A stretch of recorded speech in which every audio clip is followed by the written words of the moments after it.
Hello student, Devganga की online coaching classes के अंदर आपका फिर से स्वागत है।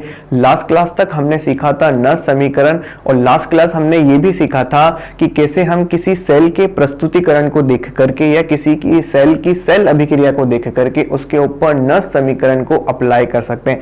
आज हम नस समीकरण से जुड़ा एक और क्वेश्चन सॉल्व करेंगे। हम देखेंगे कि कैसे हम नस समीकरण की सहायता से किसी सेल अभिक्रिया के साम्य स्थिरांक यानी साम्यावस्था स्थिरांक की गणना कर सकते हैं। तो हमारे पास ये क्वेश्चन लिख रखा है कि copper plus 2 plus change copper plus 2 plus changes to copper plus 2 plus Ag। इस सेल अभिक्रिया के लिए हमें E नॉट सेल का मान दे रखा है 0.46 वोल्ट और हमें इस सेल अभिक्रिया के साम्यावस्था स्थिरांक यानी Kc के मान की गणना करनी है। तो लास्ट क्लास तक आपको याद होगा कि हमने नस्ट समीकरण की सहायता से साम्यावस्था स्थिरांक का एक फॉर्मूला बनाया था और वो फॉर्मूला था log के बराबर E naught cell into n divided by 0.059। ये फॉर्मूला हमने लास्ट क्लास डिराइव किया था नस्ट समीकरण की सहायता से साम्यावस्था स्थिरांक नाम के टॉपिक के अंदर। वहां से हमें फाइनल फॉर्मूला पता लगा था कि log k किसके बराबर होता है E naught cell into n divided by 0.059। ये जो Kc है या K है ये एक ही बात है, इन दोनों का मतलब होता है साम्य स्थिरांक या इसी को हम क्या बोलते हैं साम्यावस्था स्थिरांक या साम्यावस्था नियतांक बोलते हैं। अब हमें यहां पर हर चीज की वैल्यू दे रखी है, हमें log k की वैल्यू यानी k की वैल्यू फाइंड करनी है। E नॉट सेल हमें दे रखा है 0.46 इंटू n। n होता है इस अभिक्रिया के अंदर कुल कितने इलेक्ट्रॉनों का एक्सचेंज हो रहा है। तो अगर अपन इस अभिक्रिया को ध्यान से देखें तो इस अभिक्रिया के अंदर कुल 2 इलेक्ट्रॉन का एक्सचेंज हो रहा है डिवाइडेड बाय 0.059। जब हम इसको सॉल्व करेंगे तो log k की वैल्यू आएगी 15.6। फ्रेंड्स यहां पर ये जो वैल्यू आई है ये log k की वैल्यू आई है। हमें log k की वैल्यू फाइंड नहीं करनी है, हमें k की वैल्यू यानी साम्य स्थिरांक की वैल्यू फाइंड करनी है। तो यहां से log हटाने के लिए हम दोनों साइड एंटी log लेंगे। तो जब हम दोनों साइड एंटी log लेंगे तो हम लिखेंगे anti log k is equals to anti-log 15.6। Anti-log से log कैंसिल हो जाएगा तो k की वैल्यू आएगी एंटी-लॉग 15.6। अब अगर हमें इसको पूरा सॉल्व करना है तो हमें एंटी लॉग की वैल्यू पता होनी चाहिए। तो हम अब सीखते हैं कि कैसे हम एंटी लॉग को सॉल्व कर सकते हैं।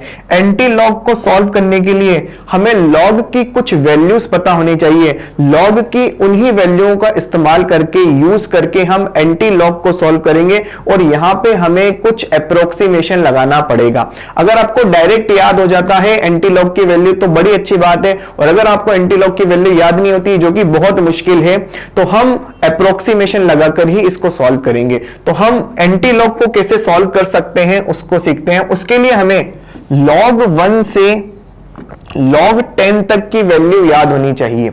हमें log 1 से log 10 तक की वैल्यू याद रखनी है। उसके बाद हम इन्हीं वैल्यूज को यूज करके एंटी लॉग को सॉल्व करेंगे। तो जो log 1 की वैल्यू होती है वो होती है 0, log 2 की वैल्यू होती है वो होती है 0.3010। उसी तरीके से log 3 की जो वैल्यू होती है वो होती है 0.477। उसी तरीके से log 4 छोड़ते हैं, पहले log 5 की वैल्यू होती है 0.698।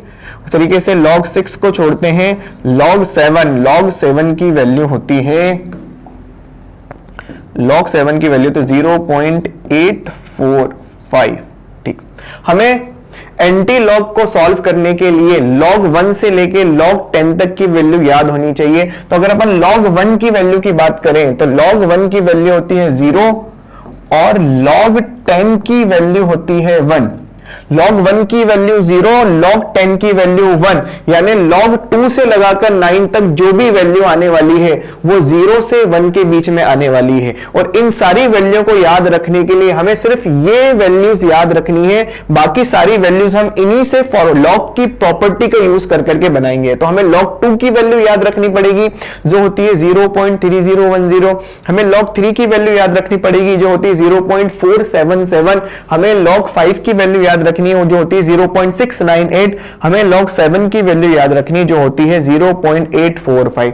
अब इन्हीं वैल्यूज को यूज करके और लॉग की प्रॉपर्टी को यूज करके हम बड़ी आसानी से बाकी के बची हुई लॉग की वैल्यू भी निकाल लेंगे जो 1 और 10 के बीच में, 0 और 1 के बीच में आने वाली है log 1 से log 10 तक की वैल्यू। उसके लिए हमें एक चीज याद रखनी है कि log a गुणा b को हम लिख सकते हैं log a plus log b। ये log की प्रॉपर्टी होती है। अगर हमारे पास log a गुणा b लिख रखा है तो हम उसे log a plus log b लिख सकते हैं। उसी तरीके से अगर हमारे पास log a बाय b लिख रखा है यानी a की घात b लिख रखा है तो हम उसे लिख सकते हैं b log a। चलो हम बाकी की वैल्यूज कैलकुलेट करते हैं। log 1 की वैल्यू याद है 0, log 2 की वैल्यू 0.3010, log 3 की वैल्यू 0.477। अब हम log 4 की वैल्यू कैलकुलेट करते हैं। तो अगर हमें log 4 की वैल्यू कैलकुलेट करनी है तो log 4 की वैल्यू को हम फॉर्मूले के हिसाब से लिख सकते हैं। log 4 को हम लिख सकते हैं 2 की पावर 2, ठीक। तो log 4 को लिख सकते हैं 2 की पावर 2, और अगर हम यहां पर वैल्यूज लगाएं log a बाय b की तो हम इसको लिख सकते हैं 2 log 2। तो अगर हमें log 4 की वैल्यू निकालनी है तो हमें सिंपली log 2 की वैल्यू में किसका मल्टीप्लाई कराना पड़ेगा, 2 का मल्टीप्लाई कराना पड़ेगा। तो जैसे ही हम log 2 की वैल्यू में 2 का मल्टीप्लाई कराएंगे तो हमारे पास यहां log 4 की वैल्यू आ जाएगी जो आएगी 0.6020। उसी तरीके से log 5 की वैल्यू हमें पता है, log 6 की वैल्यू कैलकुलेट करते हैं। तो अगर हमें log 6 की वैल्यू कैलकुलेट करनी है तो हम log 6 को लिख सकते हैं log 3 इंटू 2, 3 2 6 होता है। अब यहां पर हम log a गुणा b की प्रॉपर्टी लगाएंगे तो log a गुणा b को लिखा जा सकता है log a plus log b। यानी सिंपल अगर हमें log 6 की वैल्यू कैलकुलेट करनी है तो हमें log 3 की वैल्यू को किससे जोड़ना पड़ेगा, log 2 की वैल्यू से जोड़ना पड़ेगा। तो अगर हम log 6 की वैल्यू कैलकुलेट करना चाहते हैं तो हम log 3 की वैल्यू को log 2 की वैल्यू से जोड़ेंगे तो हमारे पास आंसर आएगा 0.778। ये हमारे पास log 6 की वैल्यू आ गई। उसी तरीके से हमें log 5 की हो गई, 6 की हो गई, 7 की हो गई, log 8 की वैल्यू कैलकुलेट करनी है। तो log 8 की वैल्यू हम किस तरीके से कैलकुलेट करेंगे, log 8 को हम लिख सकते हैं log 2 की पावर 3। तो यहां पर log की प्रॉपर्टी से हो जाएगा log 3 log 2। तो सिंपली अगर हमें log 8 की वैल्यू कैलकुलेट करनी है तो हमें log 2 की वैल्यू में 3 का मल्टीप्लाई कराना पड़ेगा। तो जब हम log 2 की वैल्यू में 3 का मल्टीप्लाई कराएंगे तो हमारे पास आंसर आएगा 0.309, log 0.9030। ये हमारे पास log 8 की वैल्यू आ गई। उसी तरीके से हमें log 9 की वैल्यू अगर कैलकुलेट करनी है तो log 9 की वैल्यू को हम लिख सकते हैं log 9 is equals to log 3 की पावर 2। और यहां पे अगर अपन log की प्रॉपर्टी लगाएंगे तो हो जाएगा 2 log 3। यानी सिंपली अगर हमें log 9 की वैल्यू कैलकुलेट करनी है तो हमें log 3 की वैल्यू के अंदर किसका मल्टीप्लाई कराना पड़ेगा, 2 का मल्टीप्लाई कराना पड़ेगा। तो अगर हम log 3 की वैल्यू में 2 का मल्टीप्लाई कराएंगे तो 2 7 जा 14, 2 7 जा 14, 1 15, 4 4 जा 8 और 1 9। तो ये हो जाएगा 0.954। तो इस तरीके से हम log 1 से लगाकर log 10 तक की वैल्यू फाइंड कर सकते हैं। हमें log 1 की, log 2 की, log 3 की, log 5 की और log 7 की ये वैल्यूज याद रखनी है और इन्हीं वैल्यूज की सहायता से, इन्हीं वैल्यूज की मदद से और log की प्रॉपर्टी को यूज करके हम बाकी log की वैल्यूज भी निकाल सकते हैं। तो अगर हमें एंटी लॉग सॉल्व करना है तो हमें अप्रोक्सीमेशन लगाना पड़ेगा, क्योंकि एंटी लॉग की टेबल हमें एग्जाम में भी नहीं मिलने वाली है और इतने सारे वैल्यूज याद रखना भी पॉसिबल नहीं होता है। तो हम पहले log 1 से लगाकर log 10 तक की वैल्यू याद रखेंगे। अब हम आगे सॉल्व करते हैं और चेक करते हैं कि कैसे हम एंटी लॉग को सॉल्व कर सकते हैं। अगर मेरे पास 1 लिख रखा है तो इसको मैं लिख सकता हूं log 10 की पावर 1। देखो, अगर मैं 10 की पावर 1 लिखता हूं तो 1 आगे आ जाएगा, तो इसको क्या लिख सकता हूं मैं 1 log 10। और log 10 कितना होता है? 1 होता है, तो 1 इंटू 1 कितना हो जाएगा? 1। तो सिंपली मैं 1 को कितना लिख सकता हूं? log 10 की पावर 1। अगर मैं दोनों साइड एंटी लॉग लूं तो ये हो जाएगा anti log 1 is equals to 10 की पावर 1। उसी तरीके से अगर मेरे पास 2 लिख रखा है तो मैं 2 को लिख सकता हूं log 10 की पावर 2। मैं दोनों साइड अगर एंटी लॉग लूं तो मेरे पास आंसर आएगा एंटी लॉग ऑफ 2। यहां तो आएगा एंटी लॉग और यहां जब मैं एंटी लॉग लूंगा तो एंटी लॉग से लॉग कैंसिल हो जाएगा, तो आंसर आएगा 10 की पावर 2।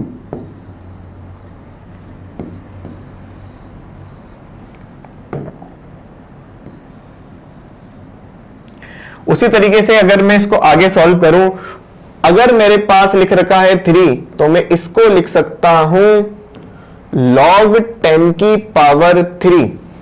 और दोनों साइड अगर मैं एंटी लॉग लेता हूं तो आंसर आएगा anti log 3 is equals to 10 की पावर 3।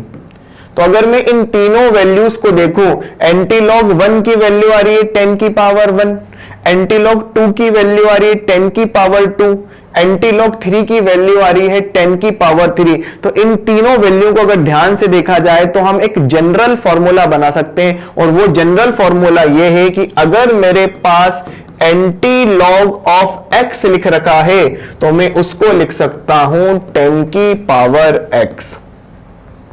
तो अगर अपन ध्यान से इन तीनों वैल्यूज को देखें, इस वाली को, इसको और इसको, तो हम इन तीनों वैल्यूज को अगर ध्यान से देखें तो हम एक जनरल फॉर्मूला बना सकते हैं। वो जनरल फॉर्मूला क्या है?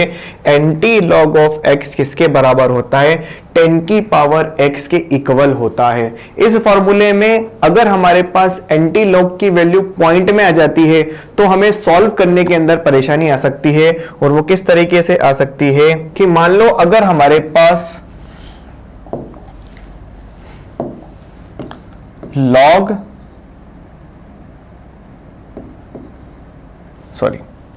मान लो हमारे पास एंटी लॉग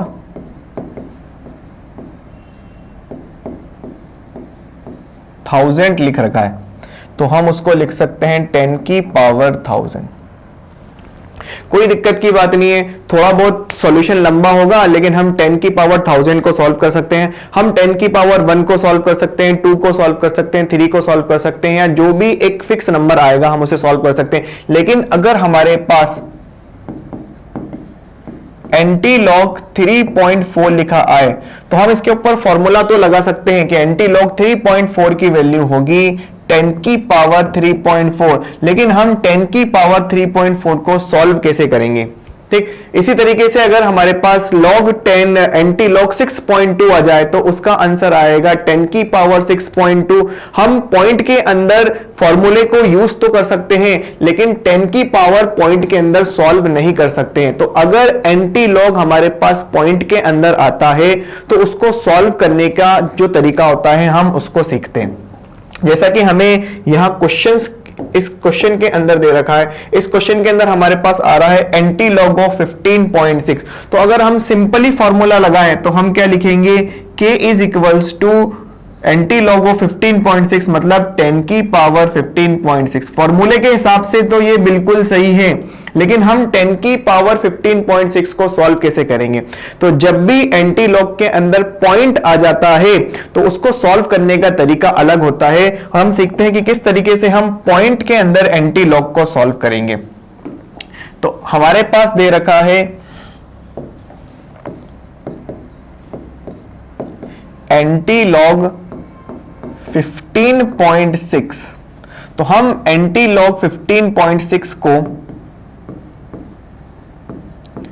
15 प्लस 0.6 लिख सकते हैं। बोलो आती है बात समझ के अंदर? हमारे पास एंटी लॉग 15.6 था, हमने उसको चेंज करके 15 प्लस 0.6 लिख लिया। ठीक, अब हम इसको आगे सॉल्व करते हैं। एंटी लॉग 15 को हम लिख सकते हैं log 10 की पावर 15। देखो, हम अगर मेरे पास 15 लिख रखा है तो मैं इसको लिख सकता हूं log 10 की पावर 15, क्योंकि जब मैं यहां पे log का फॉर्मूला लगाऊंगा तो 15 आगे आ जाएगा और ये होएगा 15 इंटू log 10। सिंस log 10 होता है 1, तो फाइनल आंसर कितना आएगा? 15 आएगा। यानी मैं 15 को कितना लिख सकता हूं? log 10 की पावर 15 लिख सकता हूं।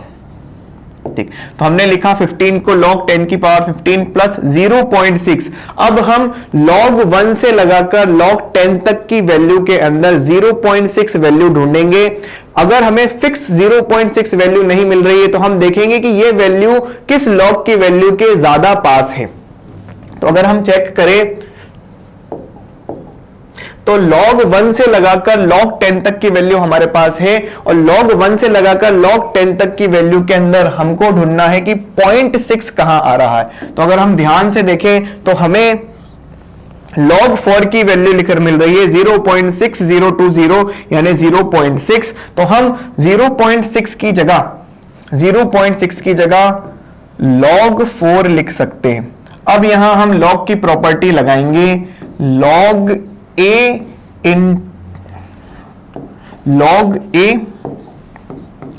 प्लस log b, इसको हम लिख सकते हैं log a into b।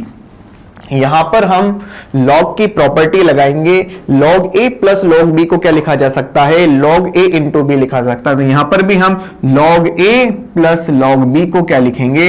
log a into b। तो ये हो जाएगा anti log of log a into b। Anti log से लॉग कैंसिल हो जाएगा, तो जो हमारे पास फाइनल आंसर आएगा वो आएगा 4 इंटू 10 टू दी पावर 15। तो इस तरीके से हम, अगर हमारे पास एंटी लॉग की वैल्यू पॉइंट के अंदर आ रही है तो उसको सॉल्व करते। यहां हमें अप्रोक्सीमेशन लगाना ही पड़ेगा, क्योंकि एग्जाम के अंदर हमारे पास एंटी लॉग की टेबल नहीं होगी और बहुत सारी वैल्यू याद करना पॉसिबल नहीं होता है, वो किसी से भी याद नहीं होती है। तो अगर हमें एंटी लॉग को सॉल्व करना है तो हमें ना चाहते हुए भी मजबूरी के अंदर अप्रोक्सीमेशन लगाना पड़ेगा। इस तरीके से इसको सॉल्व करना पड़ेगा। यहां पर ये जो वैल्यू 0.6 थी, इस वाले क्वेश्चन के अंदर तो हमें फिक्स 0.6 log 4 की वैल्यू मिल चुकी है। अगर बाय चांस हमारे पास कोई ऐसी वैल्यू आ जाती है जो log 1 से लगाकर log 10 के बीच में हमको नहीं मिल रही है, तो हम देखेंगे कि इनमें से किस वैल्यू के ज्यादा पास वो वैल्यू है और अप्रोक्स उसी को हम उस फॉर्मूले के अंदर लिखेंगे। तो हमने यहां पर log 15.6 को सॉल्व किया, एंटी log 15.6 को सॉल्व किया, जिसका आंसर आया, एंटी log 15.6 का आंसर आया 4 इंटू 10 टू द पावर 15।